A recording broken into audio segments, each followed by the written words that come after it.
உடைந்து போன பாத்திரம் உபயோகிக்கப்படுமா? அது அழகு குலைந்து உபயோகமற்றதாகிவிடும். மனித வாழ்க்கை கூட ஒரு உடைந்து போன பாத்திரம் போலாகும். உடைந்த பாத்திரமாக தாவீது ராஜா எதிராளிகளிடமிருந்து தன்னை தப்புவிப்பதற்காகவும் ஒரு சந்தர்ப்பத்தில் தனது மகன் அப்சலோமிடமிருந்து தன்னை காப்பாற்றிக் கொள்வதற்காகவும் மலைகளிலும் குகைகளிலும் ஓடி ஒளிந்து வாழ்ந்தார்.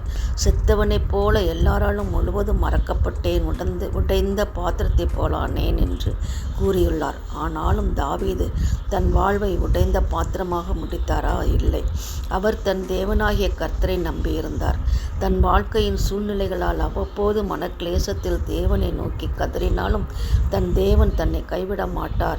உடைந்து போன பாத்திரம் போலிருக்கும் தன் வாழ்வை திரும்பவும் உருவாக்கி அழகுபடுத்தி உபயோகிப்பார் என்ற விசுவாசத்தோடு அவர் தேவனை நோக்கி கூப்பிட்டார். தேவன் மறு உத்தரவு அருளிச் செய்தார்.